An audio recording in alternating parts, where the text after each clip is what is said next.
శ్రీకృష్ణ రాయబారం శ్రీకృష్ణ రాయబారం గురించి తెలియని వాళ్ళు దాదాపు ఎవరు ఉండరని నేను అనుకుంటున్నాను.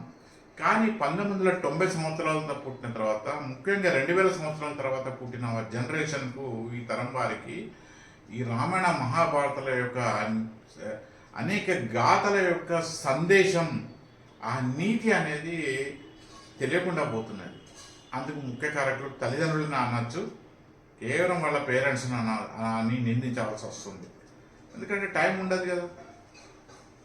తర్వాత ఈ కృష్ణ పరమాత్ముడు చెప్పిన నీతి, మీరిద్దరు కొట్లాడుకోకండి, మీ రెండు కుటుంబాల వాళ్ళు కొట్లాడుకోకండి, అది మంచిది కాదు, అది ఇద్దరికి నష్టం చేస్తాయని చెప్పి ఆ నీతి మంచి వాక్యాలు అని నచ్చక ఈ దుర్యోధనుల వాళ్ళు శ్రీకృష్ణ పరమాత్మని బంధించే ప్రయత్నం చేస్తారు.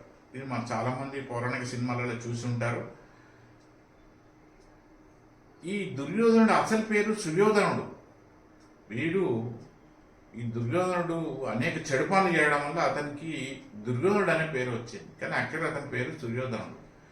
తర్వాత దుశ్శాసనుడు అనేక చెడు కార్యక్రమాలు, అన్న చెప్పిన పనులన్నీ అనేక చెడు పనులు చేసేవాడు. అందులో ద్రౌపది వస్త్రాపహరణం పని కూడా ఒకటి. ఈ చెడు పనులు చేసేవాడు దుశ్శాసనం. అది మంచిగా చెడా కాదు. తర్వాత మూడవవాడు కర్ణుడు. ఆ కర్ణుడు పదవికి అమ్ముడు పోయినవాడు. ఇక శకుని అంటే మొత్తం సర్వం కోల్పోయి కాస్త బట్టా పొట్ట కోసం శరణాగతి ఈ దుర్యోధన వంచన చేరినవాడు. అందుగురించి వీళ్ళ ప్రవర్తన అనేది, వీళ్ళ ఆలోచన విధానం అనేది అది ధర్మ విరుద్ధంగా ఉన్నది, మానవత్వానికి విరుద్ధంగా ఉన్నది. కనుక వీళ్ళ నలుగురికి నేను కనపడలేదు, మిగతా వాళ్ళందరికీ కనపడ్డానని చెప్పి ఉద్ధవునికి శ్రీకృష్ణ పరమాత్ముడు సెలవిస్తాడు. ఈ గత నేటి కాలం కూడా వర్తిస్తుంది. ఆస్తిపాస్తులు తగాదులు ఉండడం చాలా సహజం. కానీ దానివల్ల వృధా కాలయాపన, వృధా ధన నష్టం, మనస్పర్ధలు పెరగడం జరుగుతాయి. కనుక ఈ ఎందుకు సమస్య వచ్చిందనేది ఆ తగాదులు వచ్చిన వాళ్ళు కూర్చొని ఎవరైనా పరిష్కరించుకుంటే చాలా చాలా మంచిది.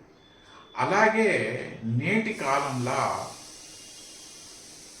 నిజంగా ధర్మం కోసం, దేశం కోసం ఎవరు నిలబడుతున్నారు, ఎవరు నీకు అండగా ఉంటున్నారు, ఎవరు నీకు క్షేమం గురించి ఆలోచిస్తున్నారని నువ్వు ఆలోచిస్తే అప్పుడు నీకు ఈ టెన్షన్, ఆందోళనకరమైన విషయాలు ఉన్నాయి. భవిష్యత్తులో కూడా నీకు, నీ కుటుంబానికి, నీ వంశానికి అది ఎంతో మేలు చేస్తుంది.